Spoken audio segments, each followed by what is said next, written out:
If you live in Arizona, in or around the Phoenix area, and you're considering bankruptcy, you'll love this tip from Christy Thompson of ArizonaLegalAdvocacy.com. What relief can I get from creditors in bankruptcy?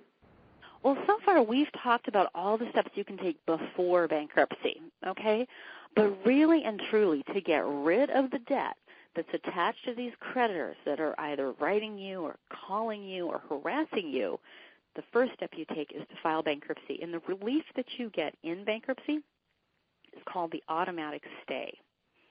And so once you have filed bankruptcy, the automatic stay kicks in, and that means simply that all collection activity on behalf of all creditors has to stop. And so if I'm in a lawsuit and I'm being sued by my creditor and I'm worried about a judgment, that creditor, once I filed, cannot obtain a judgment against me. If I have a garnishment going on, that garnishment must stop immediately. A lot of lawyers and court administration, attorneys, judges will refer to the automatic stay as an umbrella. And so the umbrella essentially opens when the debtor files, and the umbrella protects the individual who's filed. Now, it's a complete protection with regards to the debtor. However, the creditor can still come into the bankruptcy. They can ask questions about your assets, and if you have debt that's collateralized by a piece of property or a car and you haven't been paying on it, they can ask for it back. So, for example, say I am in foreclosure and I need to stay in my house. I'm not prepared to move. I have a lot of other debt that's giving me some problems. I will file bankruptcy, and that will stop the foreclosure as long as my bankruptcy is going on. But once the bankruptcy is completed, the creditor once again has the right to take the house back.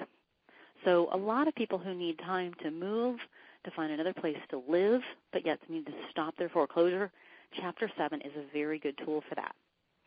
So Chapter 7, in the same instance, say, for example, I've got a vehicle, and I just don't have the ability to pay it. I know they're going to come and repossess it, but I need to drive that car around for a few more months until I can find something else to replace it. I can file bankruptcy. I retain the car for as long as my bankruptcy goes on, which typically is about 4 to 5 months in Arizona.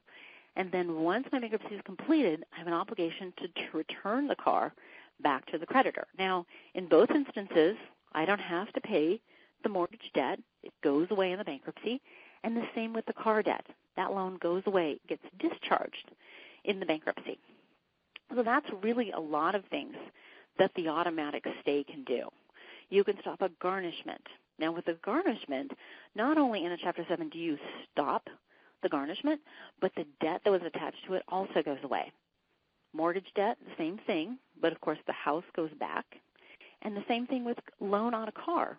The loan debt goes away, and of course you have to return the car back. But you can still use those two items, that car or that house, while you're in your bankruptcy. So for a lot of people, the automatic stay not only gets rid of all those collection calls that we've been talking about, gets rid of the debt attached to it, stops the harassment, and gives a lot of people peace of mind and gets rid of all the debt that's attached to all of those creditors.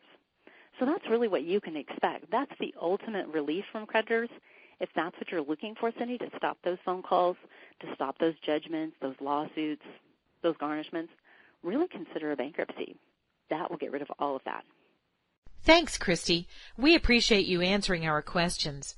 If you have specific questions for Christy or would like to find out more about filing for bankruptcy in or around Phoenix, Arizona, visit Christy's website at ArizonaLegalAdvocacy.com.